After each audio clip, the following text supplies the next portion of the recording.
Hello, welcome to Gardener's World on this Easter weekend. This used to be the cottage garden, and we took out almost all the herbaceous perennials. Now I'm gradually putting them back. This is an Apita, a catmint. This is an Apita called, I'm slightly embarrassed to say, as in P-U-R-R, Jeune Bleu. Persian blue, it's catmint, and Apita, get it? Never mind, it doesn't matter about the name because it's a lovely plant. And it's nice and low, so not too tall. And one of the things about catmint is it can flop a bit. So if it's low, it's got less to flop, and also I can cut it back. Now these are plants that we lifted last autumn in order to take out the hedges and the flanking trees, and also to add a lot more roses. So essentially it's a rose garden. And also it's morphed into something completely different. And it's changed the role of the yews, these Irish yews. Now frame it and contain the space, and they feel much more statuesque. So it feels like a really big change within the existing garden. And that's exciting, that's inspiring. Now, coming up on today's programme, Francis visits our walled garden in North Yorkshire, which is beautiful, but exists to enhance the lives of those who tend it. It's a peaceful, calm place, and whatever you feel like when you walk through the gates, and you just feel very different, feel better. We meet a couple in Cornwall in their coastal garden who have been gardening together for over half a century. 55 years, and we've always gardened together and quarrelled together about the gardening. Constructively. We join Nick in his brand new garden in Northamptonshire. Now I am finally in my forever garden, and these poor plants that I've been dragging around the country for years can actually go into the ground. And I shall be sowing seeds for my new cut flower border.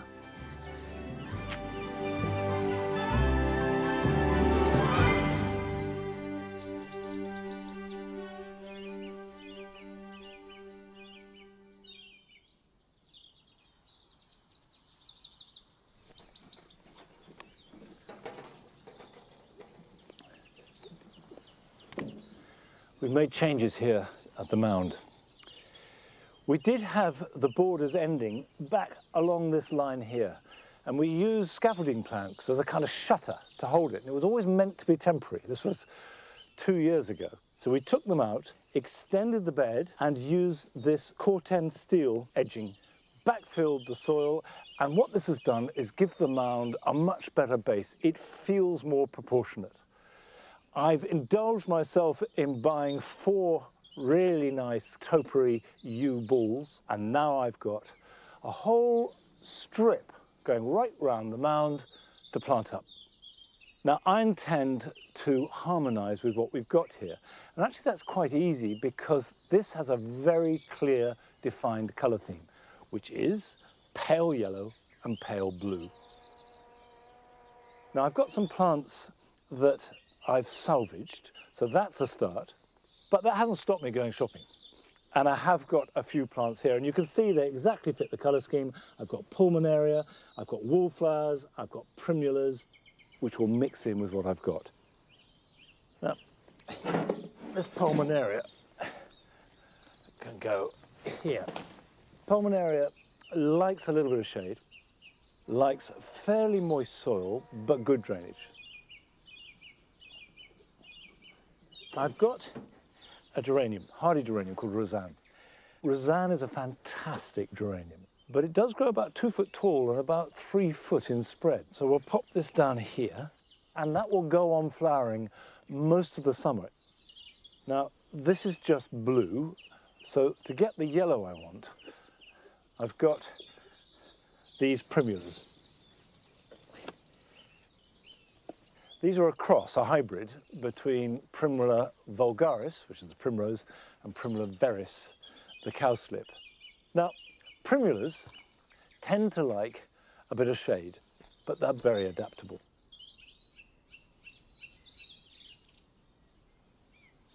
Got Brunnera with these lovely clear blue flowers and a silvery leaf.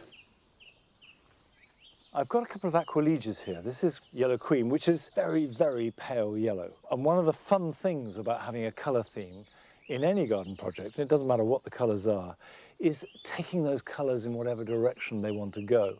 You know, when is pink red? When is pink white? When is yellow ivory? It doesn't matter. It's a game, but it's a good game. And that can come in there. Now these are wallflowers. Absolute perfect colour. Wallflowers are biennials, which means you sow them one year and they flower the next year, and that's it. And of course, wallflowers are a plant that you grow for their fragrance as much as anything else. There's no other plant that has such a lovely honey fragrance. One lot there, and I've got some more which I'll put on that side. Now at this stage, stop, have a look, go and have a cup of coffee. Come back and have another look, maybe sleep on it, ask someone else, move things around. The absolute rule is place twice, plant once.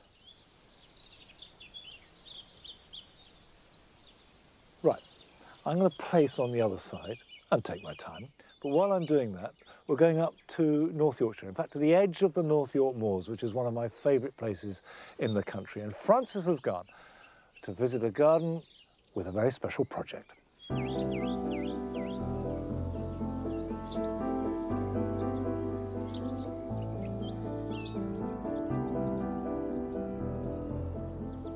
This is Helmsley Walled Garden, and in late spring, just look at it, absolutely packed with vibrant colour. In any really well-designed garden, there's always something to look at, no matter when you visit. But I have to say, I think I've hit it on exactly the perfect moment. Look at the wisteria just come into flower at the same time as the alliums, and those two purples are beautiful and soft. But then, as you move around into this long border, the purples continued, and then accented by yellow, so a spodline lutea and different euphorbias. It's just beautiful. And that yellow and purple then continues in this amazing laburnum arch. How beautiful is that? Look at the flowers hanging, and again, the purple alliums, and this whole little arbour makes you want to explore and transition through from here into the rest of the garden.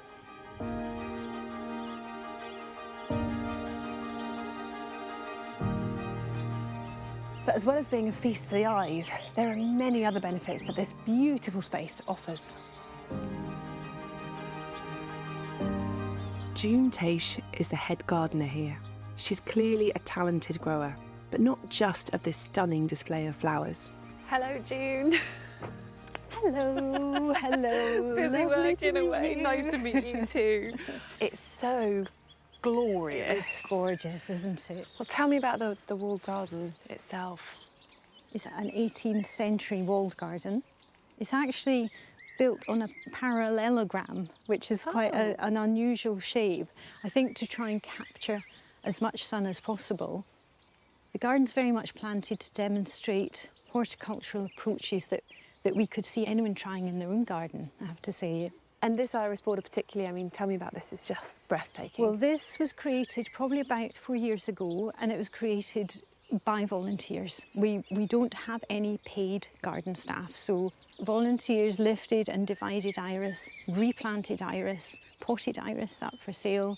So it was a lovely learning experience for our volunteers. They really got a lot out of it. And that's the principle that we take forward. That's how we look after the garden. How many volunteers have you got? We've got over 83 garden volunteers. They look after the garden and the garden looks after them as well. We have a really nice mentoring scheme. We look to try and support our volunteers, whatever kind of support they need. So some of our volunteers might want to learn more about horticulture. Some might want to be more involved socially with their community. This is where they come and they can feel purposeful and feel they've achieved something in their week. Well, clearly it's working because it's absolutely gorgeous. It's beautiful. It is lovely, thank you.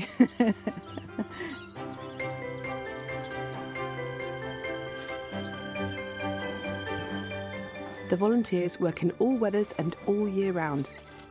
Julian Rowe worked in an office environment his whole life, so the kinds of walls he's surrounded by have changed somewhat. Hello, Julian. Hello. come to give you a hand. You're going to join me. No, that's Yes. good. We're just hoeing at the moment. Yeah. And then we'll be planting seeds. Are you quite okay with the hoe? Are you familiar with hoeing? I'm fairly familiar with a hoe, yes. Actually, I'm not. You know, I learnt to hoe here. Can you believe you? that? You know, and apparently a lot of weeds you shouldn't dig up. You should just hoe. You know, and I didn't know that. So that's one of the first things I did learn. So what made you want to start coming here? Well, I actually came here for the therapy. It's just been wonderful. I mean, the therapy is just coming here to do the gardening. Yes. You know, which sounds crazy, doesn't it? Because, but it's just being part of a team, and you know, you have to do your job properly because you know the garden is a beautiful thing. You don't want to ruin it. So there's meaning to the work that's going on here. Absolutely, that's the key thing. And actually, that's what I find I don't have a lot of now that I've given up working for a living. You know, it's very hard, and here I get meaning. It gives me meaning to my life. I'm so impressed with the work the volunteers are doing. They've created some beautiful spaces within these 4 walls, and now there's stunning spring colour to enjoy.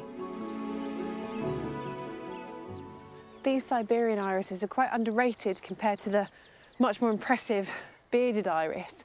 The nice thing about them is that they're a bit more versatile. You can grow them not in full sun, and also they have beautiful bronze autumn foliage, so they give a really good year-round interest as opposed to the bearded ones which flower magnificently and then are gone.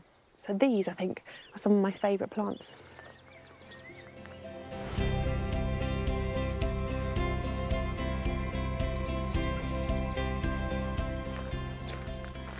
There's something about a walled garden, isn't there? They just feel like inherently magical spaces.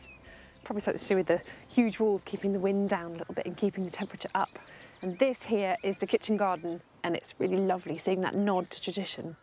But also, I think those walls and growing veg can be very nurturing things for people who maybe need a little bit of support in the garden, and sowing a seed, letting it grow, and then literally harvesting the fruits of your labour at the end of a season when it comes to growing food is an incredible process. It's a very hopeful process. And I think it really sums up the whole ethos of what they're doing here in this garden.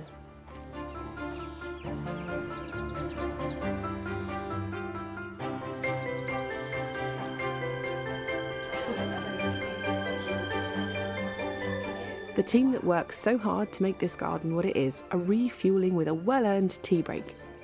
I'm joining Emma and Anne. So do you two work a lot together? Yes, we do actually. Yes, we we do. thrive off each other, don't we? Yes, yes. I've probably got a bit more experience with gardening than Emma, and I can help her. And she's been at the garden for a lot longer than I have. And there's probably things that she knows about the garden. It's a good team. Yeah, isn't it works both ways. We work as a good team support. Yeah. So what is it that you love about it? You know, this lot is my second family, really, because my parents live away. They mean a lot to me. You know, sometimes, you know, you come into work and you're not in the best of moods, and they just cheer you up and ask you what's wrong. And It's a lovely, peaceful, calm place, and whatever you feel like when you walk through the gates, and you just feel very different, feel better.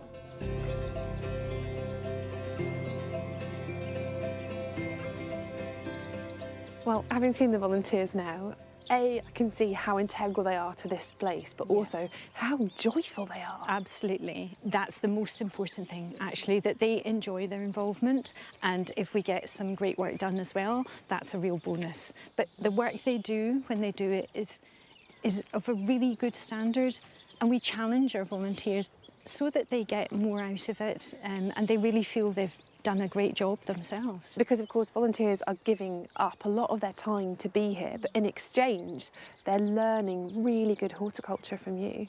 Yeah, it's really lovely to see people gaining confidence, using tools correctly, using horticultural terms that they never even knew before, but actually loving doing it, really enjoying it, because that's what you should be doing with gardening. Gardening is joyful.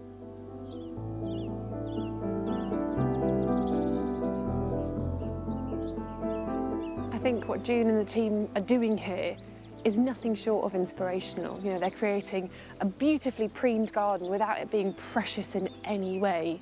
And it all goes to show, or to prove actually, that gardening doesn't just grow plants, it can also grow people.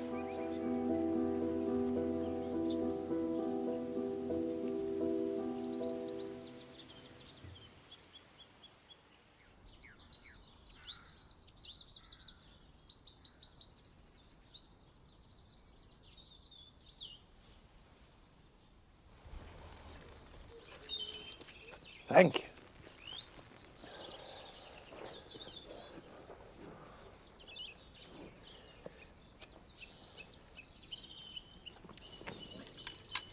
I do think it remarkable, the scope and ambition of that project.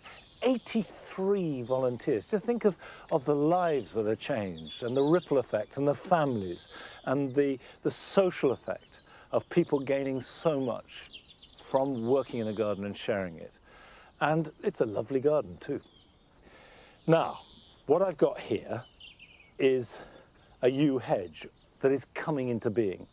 Now, these are cuttings that I took, I think, about 6 or 7 years ago, but I only planted them out when they reached a reasonable size.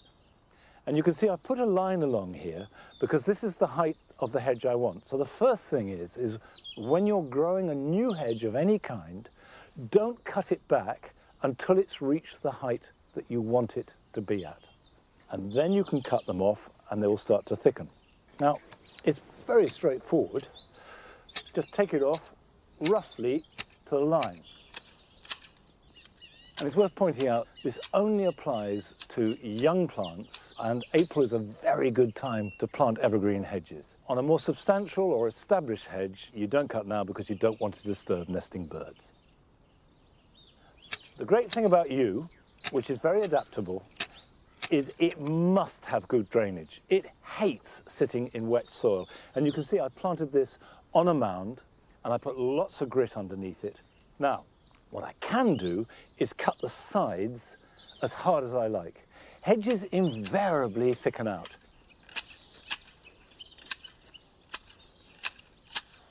Yew doesn't like making a hedge much under 1 metre. So if you want a low hedge, it's not a suitable plant.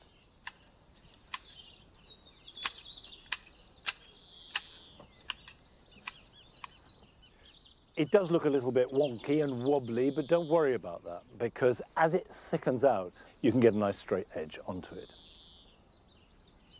I'm going to finish the rest of the hedges now, but we're going to Truro, to the garden of Nick and Billa Jeans, in a fabulous location.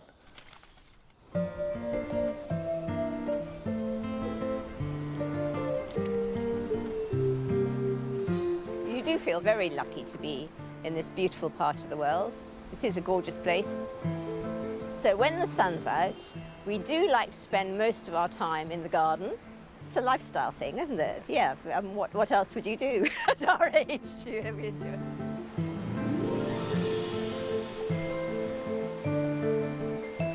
I'm Billa. And I'm Nick. We've been married for 55 years and we've always gardened together and quarrelled together about the gardening. Constructively. We argue, but we don't fall out.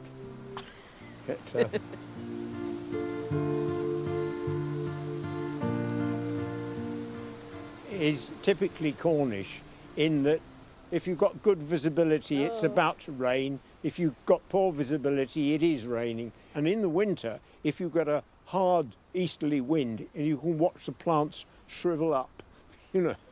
We do catch the frost because it rolls down the hill, unfortunately. So it's not as balmy as it could be. So in the front garden, we have the river on our doorstep. So we do have a bit of a microclimate there. It faces south, so we can shelter things right next to the house. I think late spring is the best time of the year, when you've got that rush of growth. Well, bulbs do really well in this front bit, because it's very free draining. We're on a slope, it's hot and sunny in the summer. So the irises, loving it, aren't they? They need to have a bit of a good bake with the rhizomes to make them flower, and they certainly have. Fennel does very well in Cornwall. It's a lovely tactile plant. I think we choose plants for the benefit to wildlife. A lot of stuff is left to grow naturally, and I will edit out what I don't like.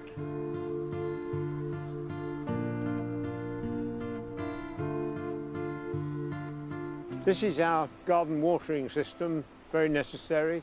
The roof water is all piped into a drainage system which comes down here and was originally meant to go into the river, which would be a terrible waste. So what we did, we dug a hole here about 9 foot square and 9 feet deep, and we built a concrete block tank, and all the rainwater is stored here. Then the question was, how do you get the water out of the tank? And then I found they still make these. I put it in, and there you are. And you can fill a 3-gallon watering can in about 10 pumps. And then, of course, as soon as I built it, Billa uses it as a base to put plants on. Heavy stuff Nick will do, and I'll do the fiddling. So very often he will do something, and then I'll have to come around and titivate and raise it to a higher standard, definitely. You finesse things, I think. Yeah. I'm scratching around like an old hen, he tells me. Yes, I say she's scratching around like an old hen. But to the result of her scratchings, we get all sorts of interesting things. So over in the main garden, we love to grow what we eat as much as possible. We've got perennial onions and kale and herbs. So any time of the year you can go and pick parsley. I love to be able to do that. That Billa is working on converting me from my more traditional sort of views of gardening. She's a particular enthusiast for no dig. And our vegetable garden this year, there's virtually no digging and cultivation in it at all. The potatoes have come up all right. The potatoes have come up all right. Yeah. It remains to be seen whether having planted potatoes in a bed that hasn't been disturbed for 18 months, whether it'll be possible to bank them up. Yes, you just put on more compost.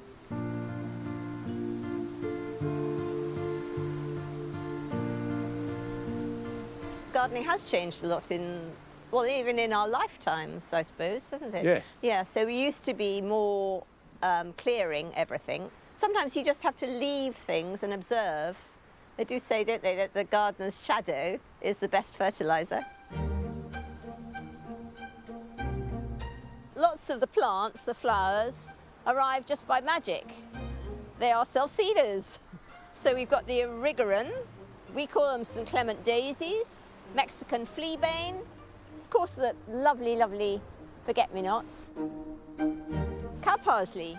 I love it when the cow parsley grows up tall enough to meet the apple blossom.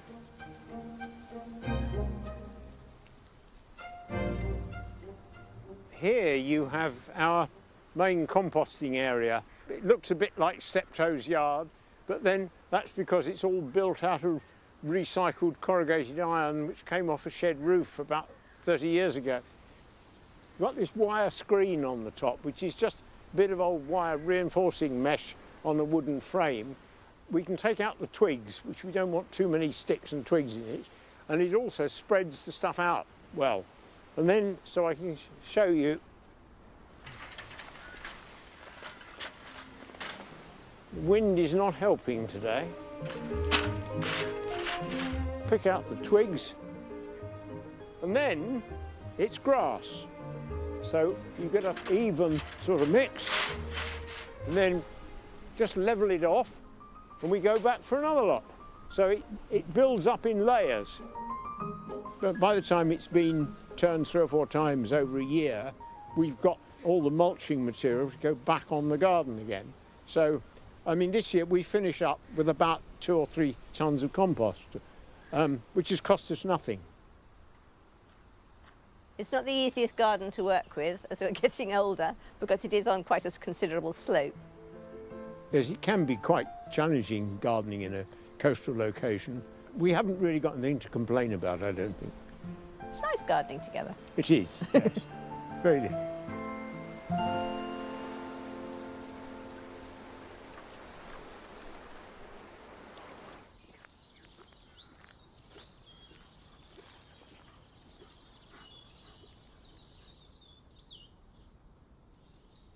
Good boy, come on. Look at these lovely, lovely, lovely things. Aren't they beautiful? Keep going.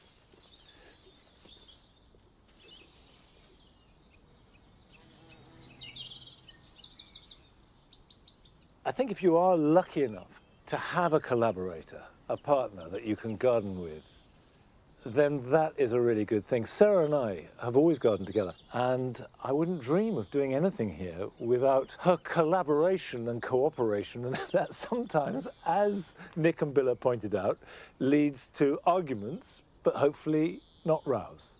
Creative debate. Now, we agreed to move this rhubarb here from the cottage garden. This is a variety called Tophill Early.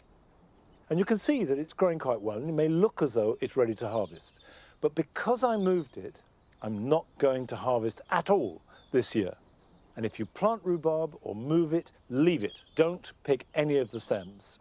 Let the leaves grow full foliage, and through photosynthesis, the roots develop, and then next year it'll be in a better position to give you plenty of stems. Now, Tophill Early, as the name suggests, is an early rhubarb. Now here, if Ned isn't going to lie all over it, go on, get off. Terrible dog. This is Victoria, which is a later variety. It's very big, it's very robust and very delicious, but it won't be ready for harvest until well into April. And then, as with all rhubarb, stop picking it, certainly by the end of July, and just let it have a chance to recoup its energy. And that way, you can keep rhubarb going for generations. And stewed rhubarb for breakfast in spring with a little bit of fresh yogurt and some of our own honey, fantastic. Now, still to come on today's programme. Nick makes plans for a garden in his new home in Northamptonshire. Because the focus here is all about these stems, I don't want to compromise them with an ugly stake. So I want to let you into a little secret form of staking. And we go to Surrey to meet an enthusiastic grower and swapper of houseplants. So this one is a Hoya globulosa Welsh mountain zoo. Oh my goodness. This is a wish list plant, Claire! But first we're going to visit one of your gardens, and this belongs to Sue Millard. Hello. This is our garden in Cumbria. We've been here almost 40 years this summer, and I thought you might like to see all the different kinds of daffodils that have emerged from the lawn in the years that we've owned this house. We're on top of a small hill here, and although we have some shelter from trees, you can see we're very open to the weather. When we first came here, there were just single leaves in a flat lawn. My husband has mown around them, and old varieties have come up that we've never seen before. These are two of the oldest daffodils we have here. Narcissus pseudonarcissus, our wild daffodil, and a direct descendant called princeps, which is taller and larger, and it flowers a little bit later. This is an extremely old daffodil, Telemonius planus. I understand it was known at least as early as 1623. This one is Mrs. Langtree, and it was probably planted when our 18th century house was rebuilt in 1902. This double I know as butter and eggs. Daffodils are always popular with the pollinating insects, the hoverflies and the beetles. That's our cat Sooty, with a big bank of Carlton daffodils. It's amazing the things that will reappear if you just give them time and don't mow them off. Now I'm looking forward to our bluebells in May and 50 yards of honeysuckle hedge in June. But for now, bye-bye.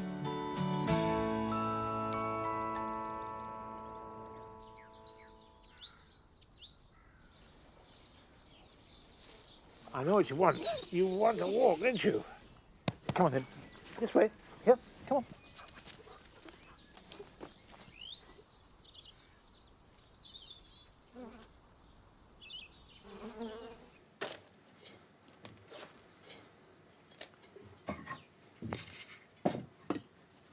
thanks, Sue, for sharing that incredible range of daffodils. I have to say I'm very envious because this year the daffodils in the grass here at Longmeadow have been a profound disappointment. I put that down to the fact that they've had such a wet winter that they've grown lots of foliage at the expense of flowers. And by the way, please do continue to send in films of your gardens, whatever it is, whatever type it is and whatever particular passion you have. Now, I'm sure that sooner or later everybody faces the problem that we do all the time, is you see wonderful flowers in the garden. You want to cut them, bring them indoors, they'll look superb in a vase. But if you take them, the border will have a great big hole in it and won't look so good. And the answer is to have an area of the garden specifically and only for cut flowers. So this year, I've made 4 raised beds that are going to be just for cut flowers. So I thought today I'd get going with Gypsophila. And Gypsophila is one of those plants that are perfect for flower arranging. Easy to grow, they're a perennial, they just keep on giving. Tiny little black seeds, but I will try and do it as evenly as possible.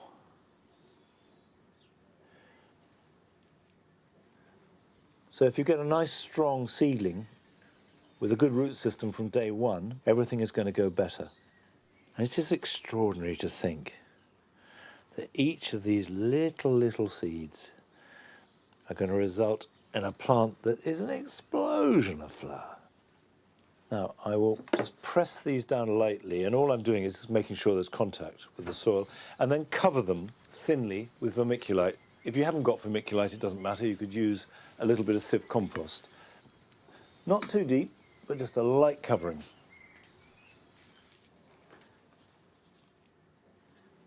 It's not a bad idea when you're growing Gypsophila to water them and then put them in a polythene bag, and that will keep the moisture level high. Keep them warm, keep them light, and then when the seedlings appear, take them out the bag. And they should start to appear in about 10 days' time and be ready to prick out in about 3-4 weeks' time and plant out the end of May. Right, I will label these.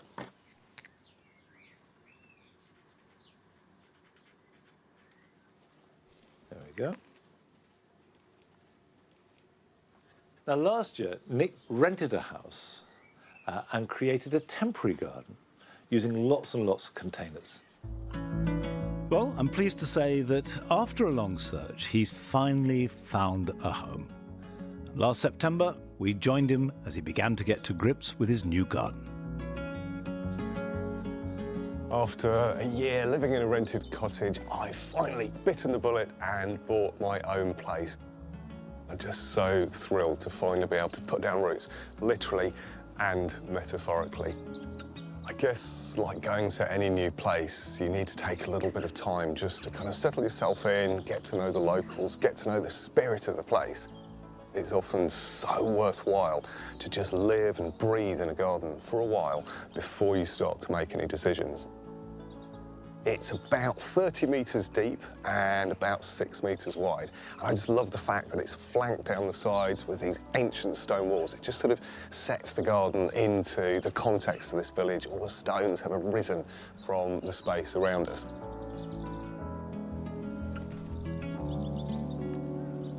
What I'm really pleased about is it's got a great structure of trees and shrubs already here, which gives me a great sort of palette to work on. You can see the buddleia sit in the back there.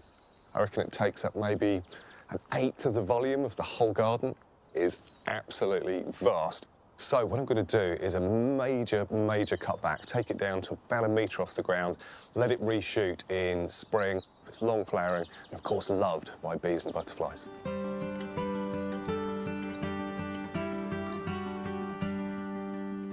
I'm sure you've all come across the idea of no mow May. Well, I went for something slightly different here, which is the shaggy summer look, which is basically all about leaving a good proportion of this lawn to run wild, to turn back to meadow. Of course, it's great for wildlife. There's lots of flowering plants that will appear here and provide support for pollinators. I wanted to cut down my maintenance, but actually, most significantly, I wanted to see what the seed bank in the soil was. And so I was absolutely thrilled to see that I've got things like ladies' bed straw, growing away. And so they've flowered through the summer in this sort of grassy mix. I haven't had to maintain it at all. And of course, it's been brilliant for providing food for all the pollinators. It's not a huge garden, but it's about average for the UK. And so I really wanted to pack in as much as I possibly could. So the terrace on this side will have effectively a sort of a fire pit in the wall, and then a little bit of a fire on the other side as well, which will be a nice sort of breakfast area. And then really the rest of this space that's currently sitting as lawn is going to be nearly entirely planted.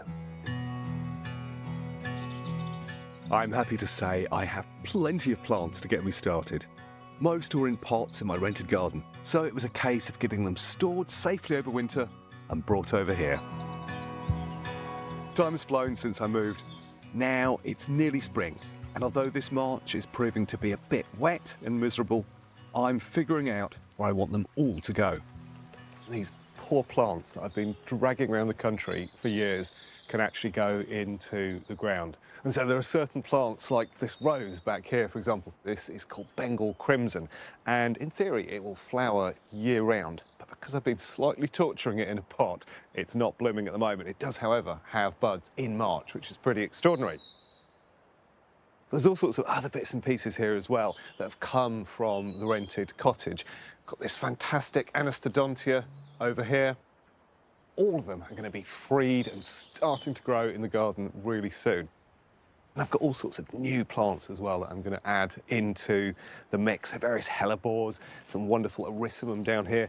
This is a fantastic cultivar, quite a new one, called Poem Lavender. And it's got that lovely mix of kind of peachy pink with a mauve and a slight sort of purple note to it.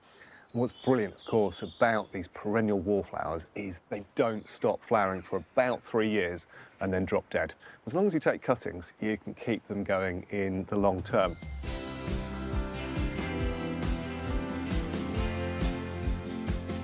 It's been a long and very cold, very wet winter, but it's given me a great opportunity to get on with some of the jobs that I need to in the garden here. So I've pruned the big buddleia behind me. That will go eventually, but I've taken the bulk of the material away.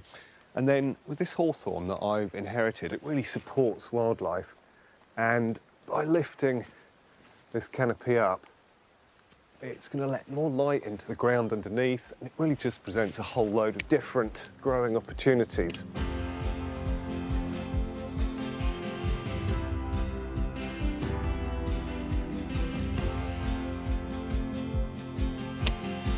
I'm really keen to make sure that my new garden has got as much interest as possible. A great way of doing that, even in the depths of winter, is to have plants that have beautiful stems and trunks. And so I'm going for these 3 birches. They're going to do all sorts of jobs for me here. They help screen the building to the side. They're going to throw some dappled shade behind them. And I'm going to make sure I've got evergreens planted around them so these stems really pop in winter. Because the focus here is all about these stems, I don't want to compromise them with an ugly stake. So I want to let you into a little secret form of staking, and it all happens underground. So I'll just get this first layer out.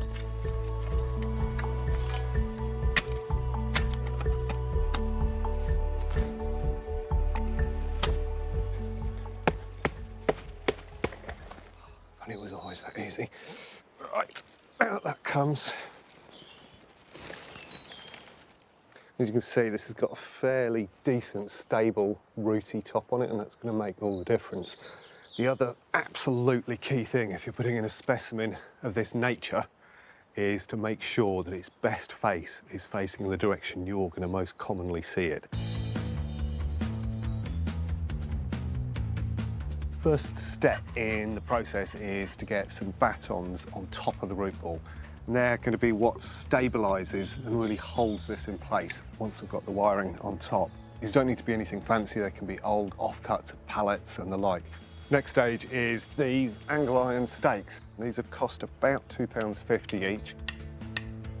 The next process is the straining wire. Now again, this is really cheap. You can buy a roll like this for 3 or 4 quid, and it's got all sorts of uses around the garden. So what I'm going to do is just to attach this into one of my angle irons just here. The idea is really to get this as tight as possible by hand, Then I can do a last knock-in of the stakes, and that's really going to pin this timber frame onto the top of the root ball.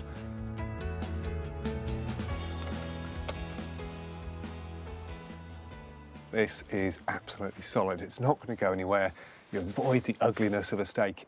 And you also, sort of similar to that contemporary form of staking, which is always really low down, by doing this underground staking, you allow the tree to move around on the top, which will really strengthen it in the long term. And you'll have a happy, established multi-stem tree. With the structural trees in and the pruning done and spring just around the corner, I can't wait to see how the garden's going to turn out this summer. I'm hoping it's going to be a riot of colour.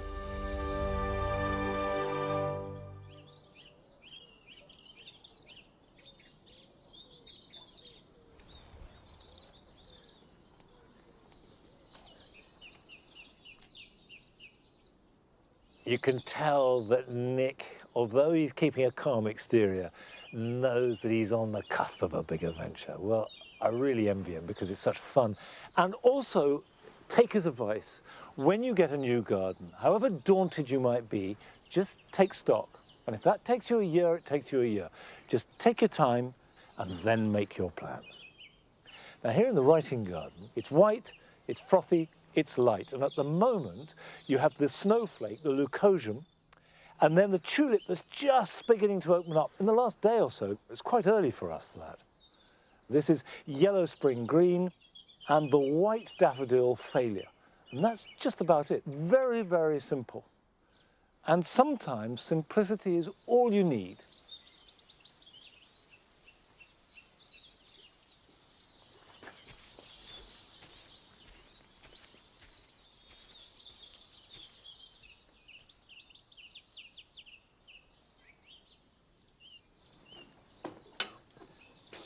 I've got quite a few tomatoes that I sowed in January and pricked out into plugs that really need potting on.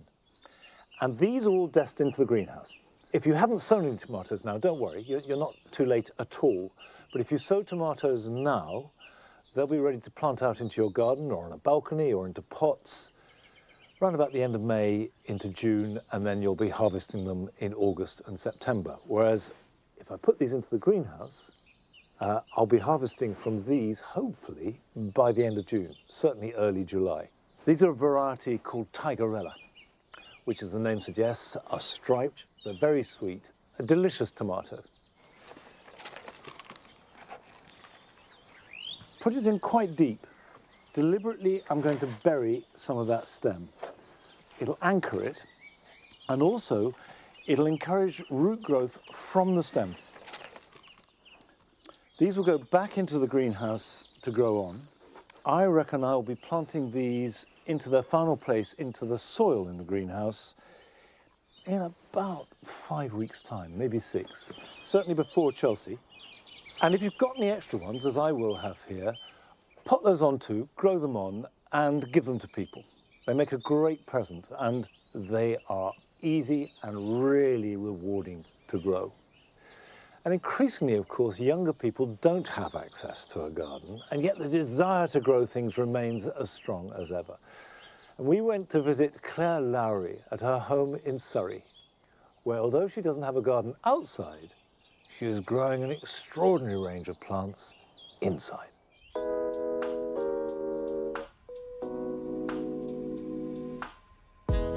I just cannot imagine living in a space without plants. I love the look of houseplants, so when I was in my early 20s, I started kind of getting 1 or 2. It's got a little bit obsessive, and I think I've got over 300 now. So yeah, collection's still growing.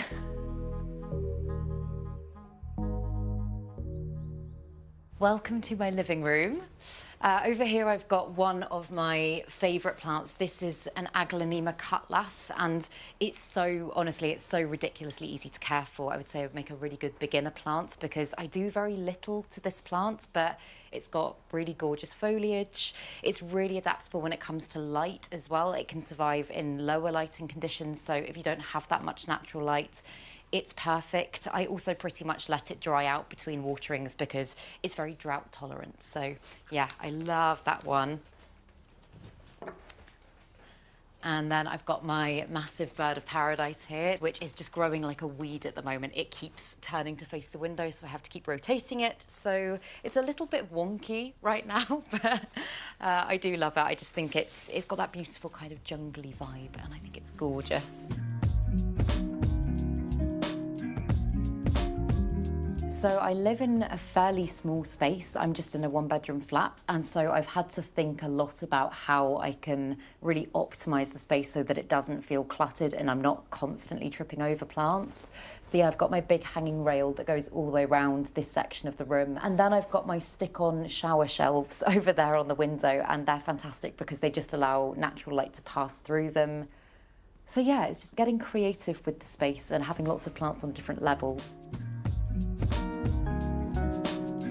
I've got certain zones in my house that I've created. Like I've got my cabinets, for example. The main cabinet in this room here is my tropical plants that need very high levels of humidity, tend to prefer higher levels of heat.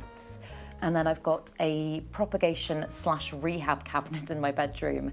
And that is the one that's always chaotic, always very messy, but it's where most of my new plants will start off when I bring them in.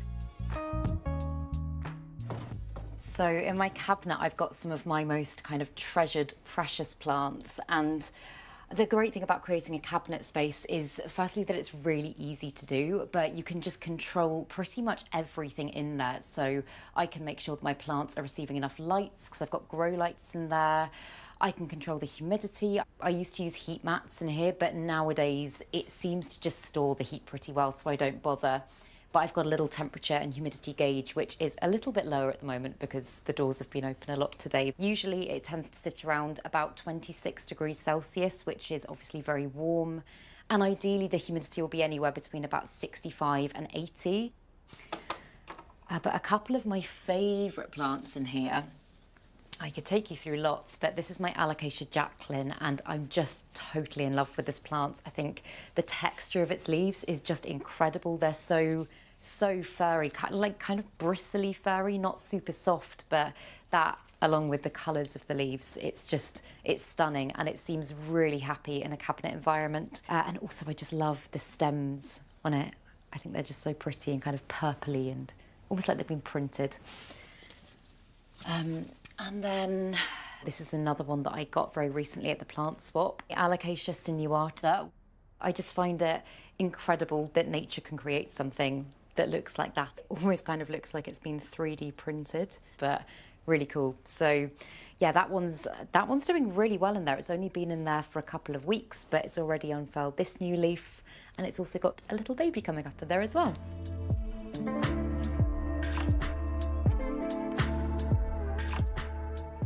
So these are my Monstera dubias, and this is the plant that I'm probably the proudest of in my collection at the moment. I got it when this was about 30 centimetres high about a year ago, and as it's grown, the form of the plant just started to get bigger and bigger, and then really change and develop these beautiful fenestrations.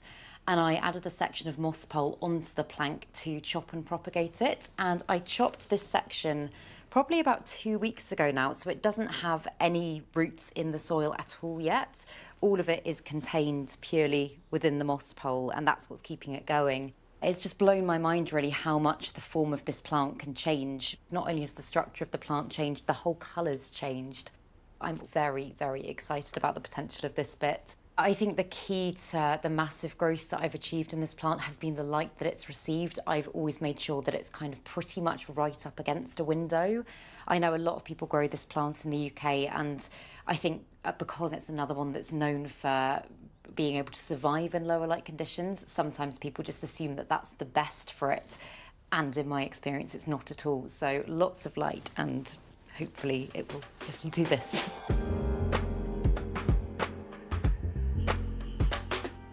The plant community is just the most incredible thing. I met some lovely friends, I made some really close friends as well, and we started doing swaps. It's been a wonderful way to build up the plants that I've got at the moment, but it's also just been the most fantastic way to connect and meet like-minded crazy, weird, amazing plant people. Super excited because today my friend Emma's coming over and we're going to do a mystery plant swap. Thanks for having me round. Not at all, I'm so excited. Should I go first? Yes. Okay. I'm pretty sure you don't have this one. Oh my goodness, is that the cream splash? Yeah. Oh my God, it's beautiful. It's a philodendron cream splash. Oh my God, that variegation is just stunning. Yeah, with a little bit of extra splashy variegation. Yeah. Oh, that's so pretty. Yay. Thank you. Oh, exciting. Okay, close your eyes because mine are slightly on display. Oh my goodness. These are the variegated Hoyabella? Yeah, it's the one with the funky name, the Louis Bois. Hopefully I can get this one to flower really quick. Crossed. Okay, so this next one. Oh my God, it's a fern leaf. I didn't put any like moss or anything around it because I figured you'd want to pot it straight into some soil. That's so exciting. Thank you. Yeah, of course. Thank you. And the last one for you has literally just been potted. So this one is a Hoya globulosa Welsh mountain zoo. Oh my goodness. This is a wish list plant. Claire! Oh my goodness, it is stunning, and I love like the silvery blue of it. It's so cool, isn't it? And like the texture, it's very different from a lot of other anthuriums. Yeah. Amazing, thank you so much. Thank you. Oh. Thank you. I'm really, really proud of what I've created. I love my space. It is my own jungle haven.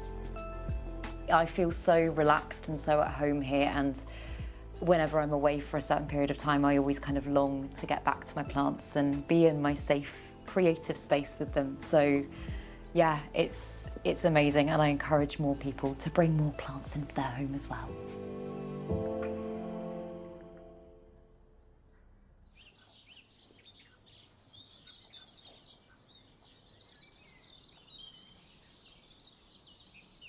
I've said it before, but it really wasn't so long ago when houseplants were considered to be a bit old-fashioned and stuffy, and now look at them. They're just looking fantastic. And I now grow Streptocarpus amongst other houseplants.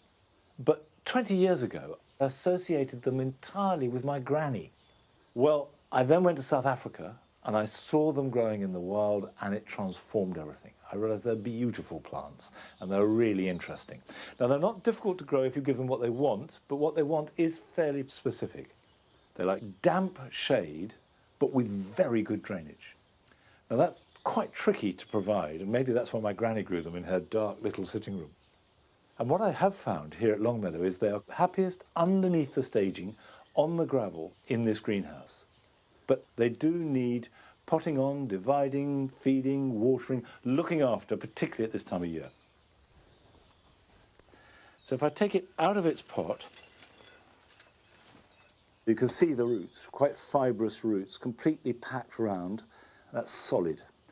So what I'll do is break that up, like that. That's one, and I think I can make at least 3 out of this. So I'm going to repot them into a mix of leaf mould and perlite.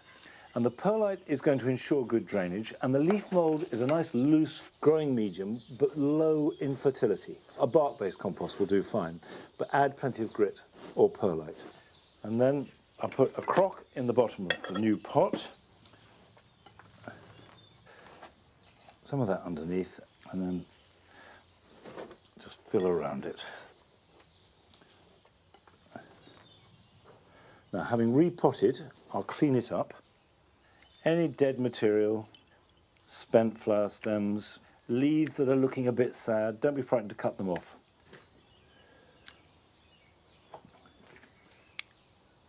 I will give this a good soak, let it drain completely, pop it in the shade, and then water it once a week.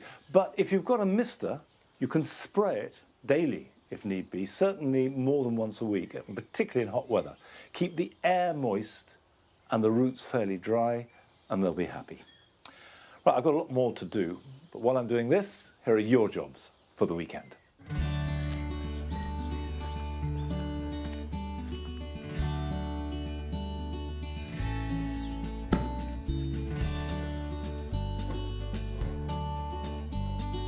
If you have a greenhouse, it's too early to plant out tomatoes or chilies or melons or any other tender crop. But use the space by planting young salad plants. If you've grown them yourself, that's fine, or you can buy them in plugs from a garden centre. Then these will grow quickly in the protection of the greenhouse, can be harvested and enjoyed, and then cleared when the tomatoes are ready to go in the ground.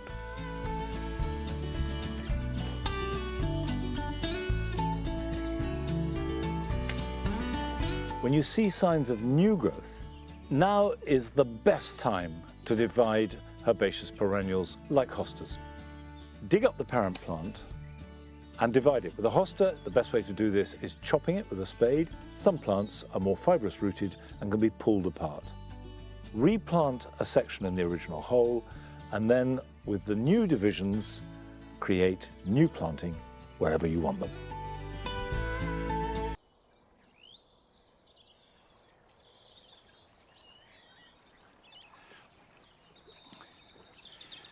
I'm bringing out the pots of tulips, which I keep under cover. It's always tricky knowing how to store tulips because you want to keep them out of the rain, and thank goodness I have done, because they would have been saturated this year and then the bulbs can rot.